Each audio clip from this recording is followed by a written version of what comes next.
Welcome to Portugal, welcome to BikeSocial, and we're here with Yamaha for their 2020 Euro 5 TMAX, which is now up to 560.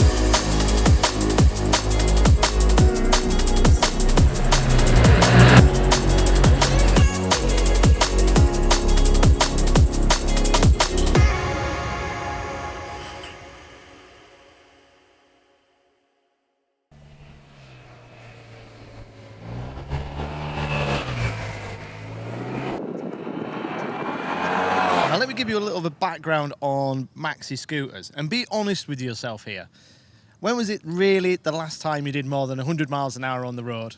And when was it really the last time you did knee down or scraped the pegs or did any of that lunacy that you see in magazines, which I normally do?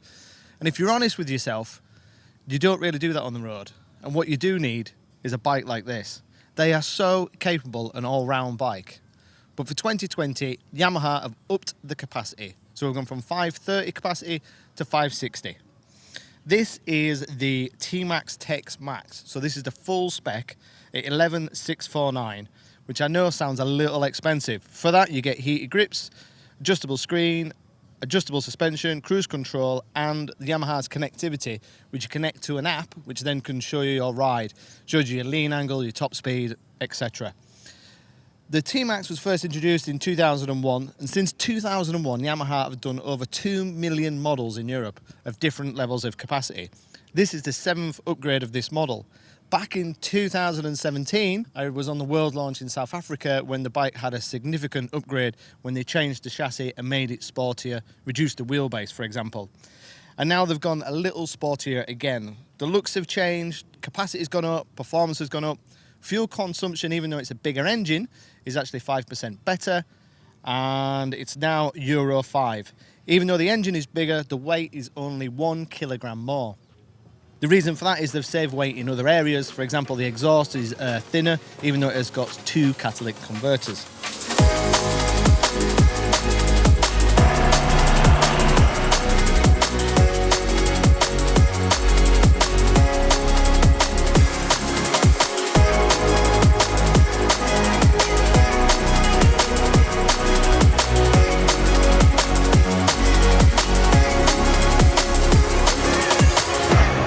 We've done around over 100 miles today in very, very changeable conditions, as you can tell by the bike.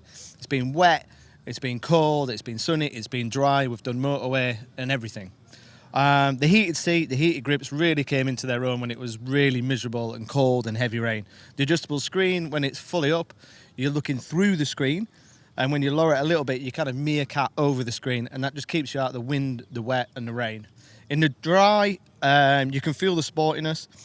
The suspension is more taut. It's not as got much dive. It's still fairly plush, but when you are over these cobbles and speed humps, it does feel that the shock has got a little bit too much preload, and it can be a little bit harsh. But despite it being 560 in capacity, Yamaha still wanted it to feel scooter-like, and it does. In town, it is really nimble. Around the hairpins and the twists and turns, it's really, you can just throw it on its side. You get the centre stand down, it still feels like it's not on its limit, and you can drive out. On the motorway, we were doing 120 kilometres an hour. The rev counter is, it's not working too hard. If you give it a big handful at 120 kilometres, it accelerates quite briskly. Took me by surprise, to be honest. You can do nice little overtakes. There's a sport and a touring mode. Yamaha claim that they've increased the step between sport and touring, but for me that step's not big enough. The two modes feel pretty much the same, which is why I spent most of the day in the touring mode. If I was going to find some faults, to adjust the screen you have to go into a menu, which is the same menu that you select your heated grips, your heated seat, and you look at your trips, for example. I'd prefer to have the screen adjustability on a separate button. The suspension for me is a little bit hard. I mean, we've done over 100 miles today, and when you're going over speed humps and stuff, it feels a little bit hard. But then if you did soften it off, you would reduce that sportiness of the bike. So you're kind of compensating either way. It'll be interesting to see what this bike is like in the UK. I'm really impressed with this bike. I was in 2017 when I rode the old model, so Yamaha didn't have to do much to make this better, but they have done it. It's definitely quicker. We got it to 180 kilometers an hour, and it gets to 160 kilometers an hour without any problems, and then it starts to tail off a bit. But it's a nippy, nimble, big maxi scooter. And if you've not tried one before, get down to your local Yamaha dealer and give it a go. Be honest with yourself. When was it the last time you really went that fast? When was it the last time you rode like an idiot on the road?